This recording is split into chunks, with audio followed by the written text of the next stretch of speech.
Hi everyone, welcome back. So in this video, I'm going to discuss about the Symmetric Cipher Model. What do you mean by symmetric encryption?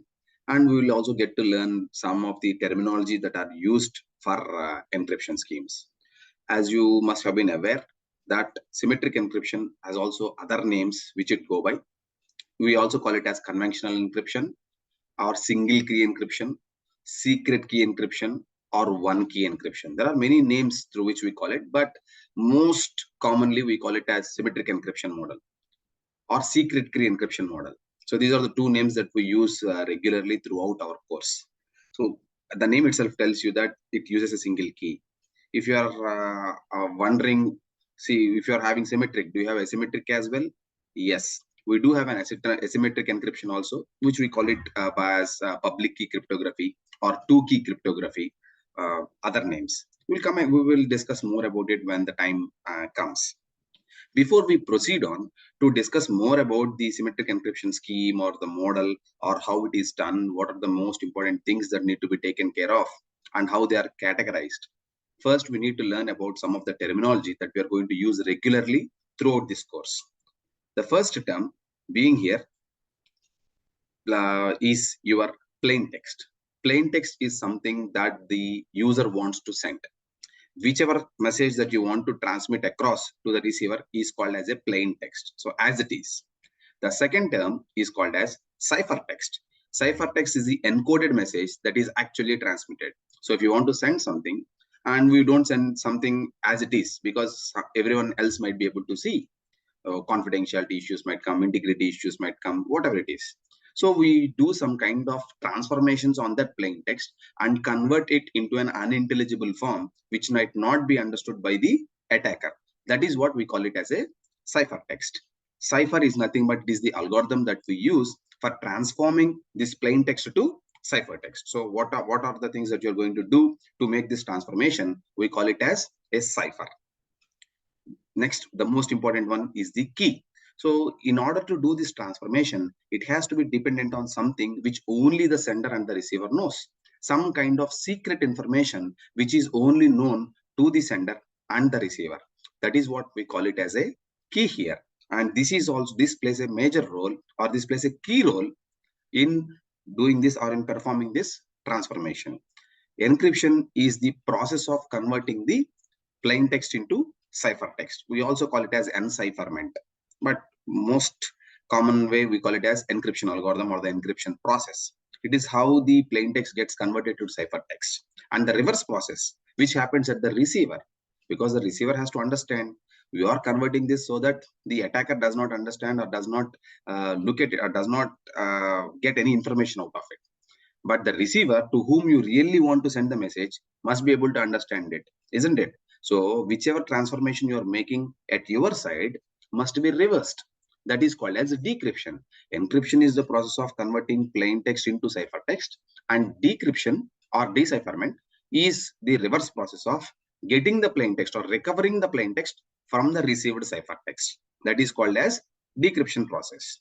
Now, study of the encryption schemes or study of the security services, how to strengthen them, how to implement them, various techniques involved, all of them come under the umbrella term of cryptography. So cryptography covers everything. It is a study of encryption principles or methods and different ways, whatever ways you are trying to implement the security services that we studied earlier. On the contrary, from an attacker's perspective, if you are looking at techniques or tools that are used to break the particular code. So by looking at the ciphertext, if I'm able to break into the algorithm to find out what the original plain text is, or even find out what the key is, that is what we call as cryptanalysis. In simple terms, code breaking techniques. And any technique that is used by an attacker to try to break into your algorithm. These two terms combined, cryptography and cryptanalysis, comes under or is called as cryptology. So cryptology is the study of both cryptography and cryptanalysis techniques. Cryptography techniques are usually taken up by the security engineers or the security personnel. Cryptanalysis is actually done by an attacker who is trying to break into the system. So these are the most common terms that will be used throughout our next concepts or next videos, which we are going to discuss on different symmetric encryption algorithms and asymmetric encryption algorithms. Now let's check out the model. Any symmetric encryption algorithm, any symmetric encryption scheme does have 5 primary components. The first one is a plain text. Now let me take a simple example and then we will discuss about these 5 ingredients in detail. So imagine that I am the sender and I want to send something to my friend. So I want to send a simple hello. This is the message that I want to send. But I don't want anyone on the internet or in the middle to see what I'm sending. So what I did was I want to convert it to something so that the attackers or the intruders might not be able to understand. So what I did was I gave this hello, which is my plain text, as an input to the encryption algorithm. Imagine that for ease of understanding, consider that I'm using a Caesar cipher. Caesar cipher is one of the oldest ciphers that has been used by Julius Caesar. What it does is it simply replaces each letter of your plain text with the letter 3 places from it. Now, guessing everybody knows the alphabets. So to send hello, what I will be doing is H will be replaced with the third letter after H, I, J, K. So K. E will be replaced with H, F, G, H, L after L, M, N, O. Similarly, another L is there, O. For O, P, Q, R. So this is my plain text. This is my cipher text. So this will be sent across the medium. The process of converting hello to Kur is called as the encryption process. Now to get this, I replaced 3 letters, isn't it? Imagine that is my key. I can do anything from 0 to 25 because we have 25 alphabets. I can take anything between 0 and 25. Of course, taking 0 has got no sense at all because the same letter is to be replaced. If I select K is equal to 1, H will be replaced by I. If I take 2, J, like that. So my plain text, which is hello, is now given as an input to the security algorithm or in the encryption algorithm, which also accepts a key K as an input. So based on these 2 inputs, it now generates a ciphertext Y, which is KHOOR. And this is now transmitted across the channel to my receiver. So imagine that this is my friend sitting down here. So he would have received KHOOR. So what will he do? He has to understand what this is. So he will give this as an input to the decryption algorithm, which will also accept the same key here. So here my K is equal to 3 and he knows what the algorithm is. So what will you do? From K, he will reverse back. Understand? So J, I, H. So we will write H. And similarly for H, what will be there? G, F, E, reverse order. Similarly for O, I will get L, L, and for R, P, Q, P, O. So this is my plain text back. So this is a decryption process, which is a reverse of encryption. Whatever I did here, I have to do the reverse order. So I will get the decryption. So this is my plain text being recovered from my ciphertext. So with this simple example, let me show you what the 5 ingredients are. The first ingredient being the original message that you want to send, which is nothing but your plain text. So this is the original intelligible message or data that is fed into the algorithm as input, which is your hello. Next one is your encryption algorithm. So the encryption algorithm performs various substitutions and transformations on the plain text. So whatever functions that you want to do to convert the plain text to ciphertext is actually done by your algorithm itself. We will discuss about the substitutions and transformations within a few minutes. Okay. So the encryption algorithm performs those operations on the plain text to convert it into a ciphertext. The third component is your secret key, which is also an input to the encryption algorithm. The key is a value independent of the plain text. The key need not have a direct relationship with the plain text and of the algorithm. The algorithm will produce a different output depending on the specific key being used at the time. As I just told you, if I selected K is equal to 3, my plain text is KHOOR. If I selected K is equal to 1, I would have gotten completely different ciphertext, isn't it? So the exact substitutions and transformations performed by the algorithm are dependent on the key. So the key actually decides your ciphertext. You have your plain text, which you give as an input to your encryption algorithm, and your encryption algorithm also accepts a secret key K. Now, based on this secret key K, the substitutions or the transformations that are actually done on the plain text are dependent, and then a ciphertext will be generated. If you change the key, your ciphertext will also change. But remember that whatever key you are using for encryption, you have to use that key at the decryption process also. Otherwise, you will get a completely different plain text, which completely takes all of this as waste. Okay. The fourth one, as I told you, is the ciphertext. This is the scrambled message produced as output. It depends on the plain text and the secret key. For a given message, two different keys will produce two different ciphertext. The ciphertext is an apparently random stream of data, and its stance is unintelligible. Of course, there is something you can call it as Khor, Khor, but if you change it, it might not be even pronounceable also. You will not be able to pronounce it. Imagine if I take some special characters here, and if I get it like this, 0, 1, 3. What is this? You don't understand what this is, or you cannot even pronounce this, isn't it? So something unintelligible format. So ciphertext is something unintelligible, which is generated by your encryption algorithm, which has taken your plain text and the key as inputs. But the last component is the decryption algorithm. It's just your encryption algorithm run in the reverse. It takes the ciphertext and the secret key and produces the original plain text. So these are the 5 components for an symmetric encryption scheme. Plain text, the one which you want to send, your encryption algorithm, which converts this plain text into ciphertext, the secret key, which you share with your receiver, which is also an input to the encryption algorithm, which performs the substitutions and the transformations on your plain text based on this particular key. Different key produces different ciphertext. Next comes your ciphertext, which is the unintelligible one or the scrambled message that is actually transmitted across the network and which is actually received by your destination. The final one is your decryption algorithm.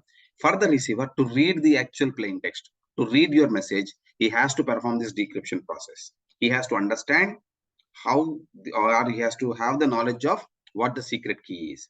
You put that in reverse order, you get the decryption done, and then you can finally read the plain text. So this is regarding your symmetric encryption scheme.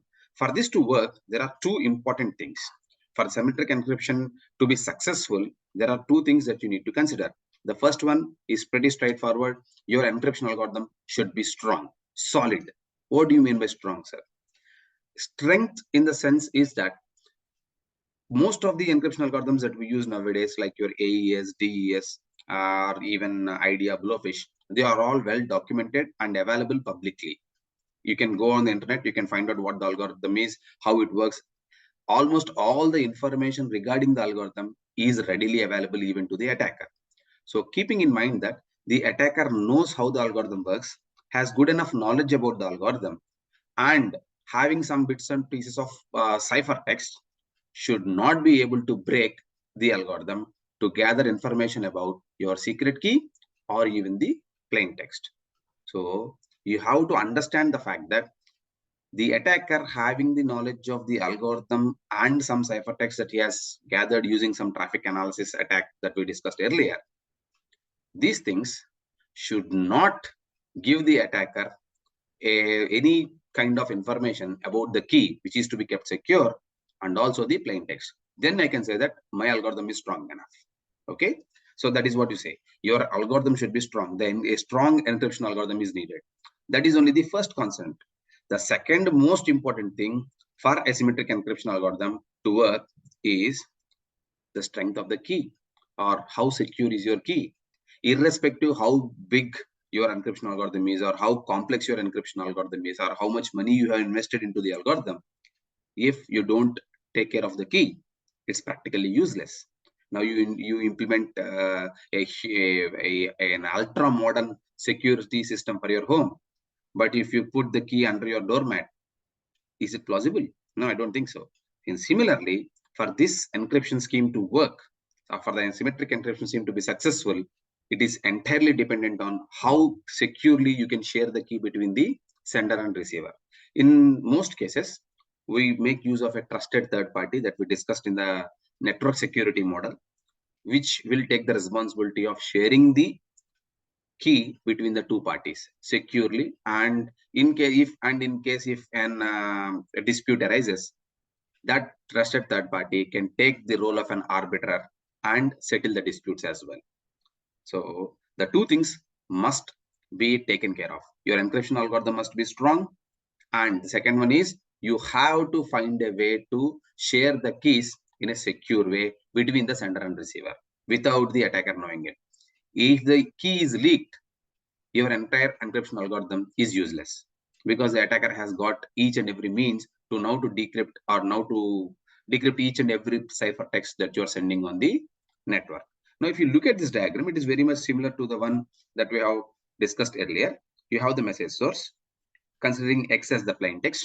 You give this X as an input to the encryption algorithm. As I told you, the encryption algorithm does take two inputs. One of it is the plain text. This is your plain text. And this is your secret key. So it takes X and K, and then it generates your ciphertext Y. Okay. And if you want to know about what is this notation Y is equal to E K of X, it says that ciphertext Y is generated by encrypting. E stands for encryption of X using key K. X is your plain text, K is your secret key, and E is your encryption procedure. Okay. So this is the notation we commonly use while doing the algorithm or while explaining these algorithms.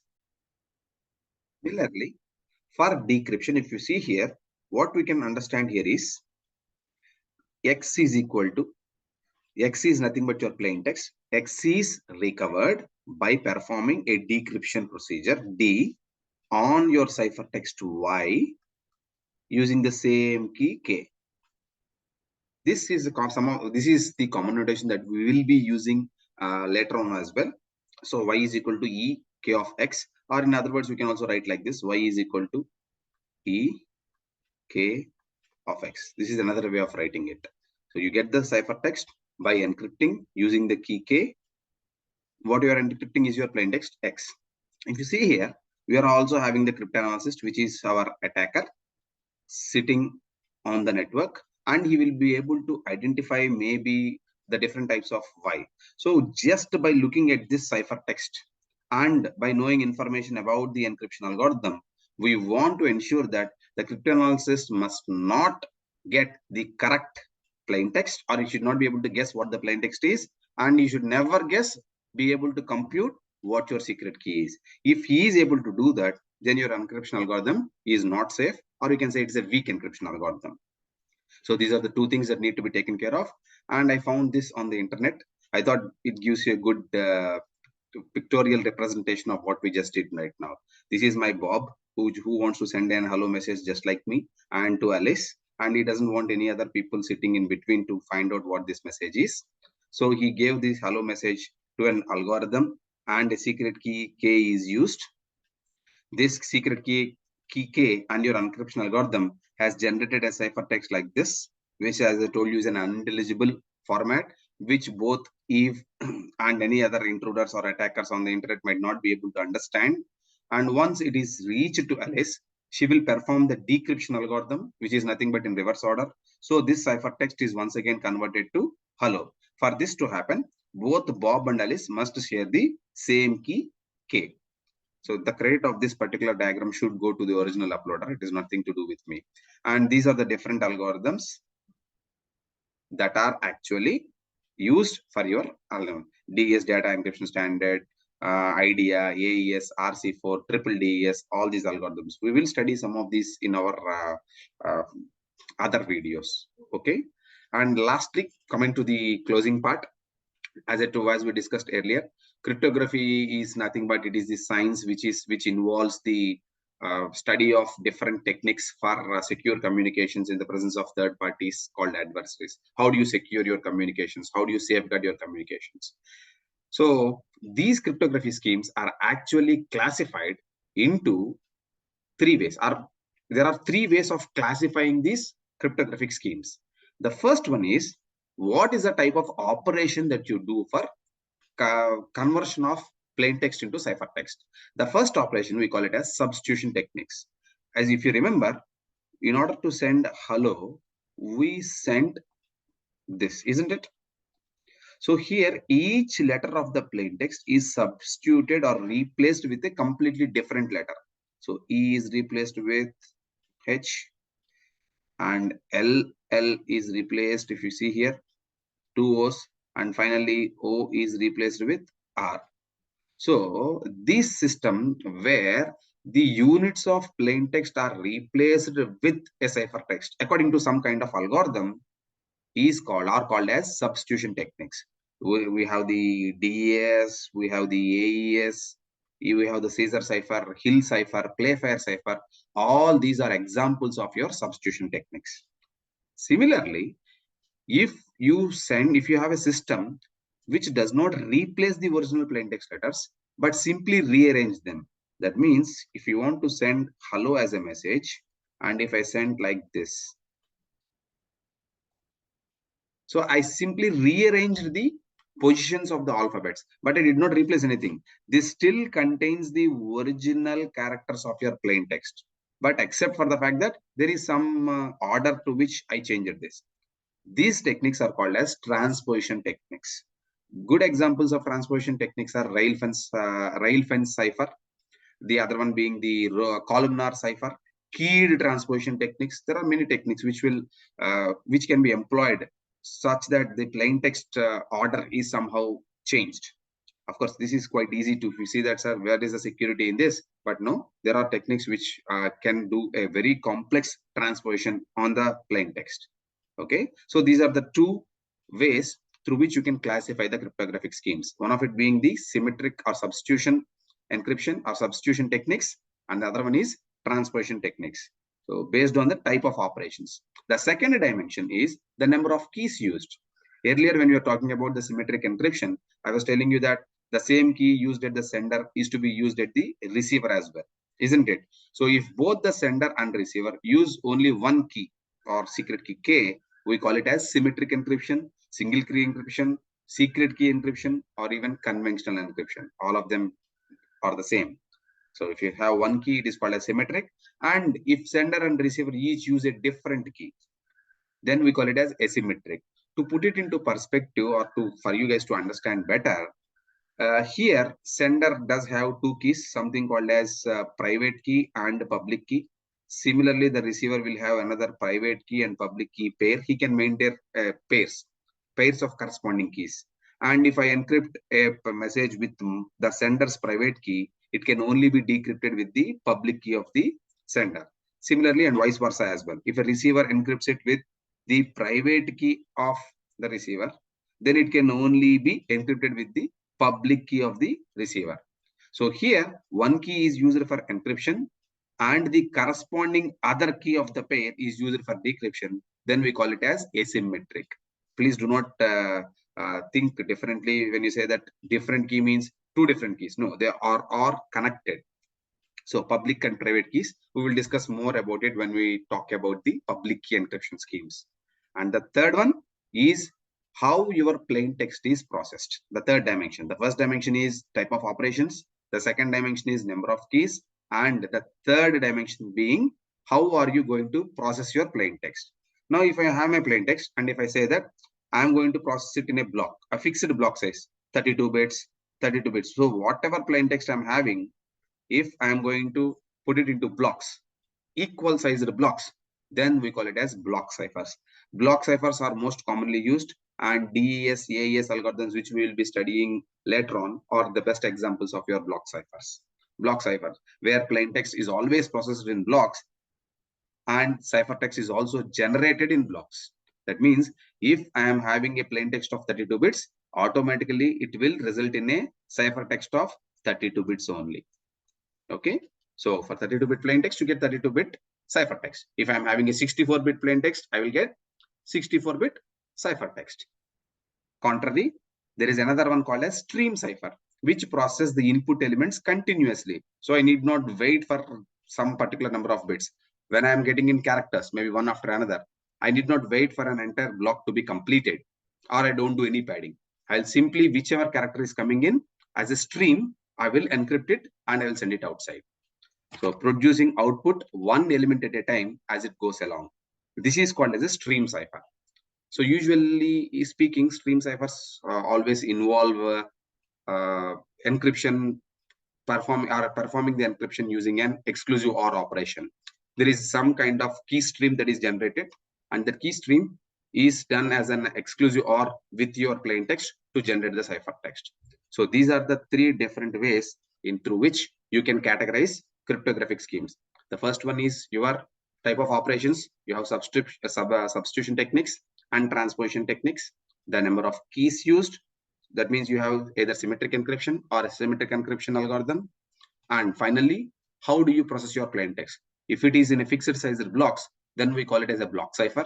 And if the plain text is processed one after another as a continuous stream, we call it as a stream cipher.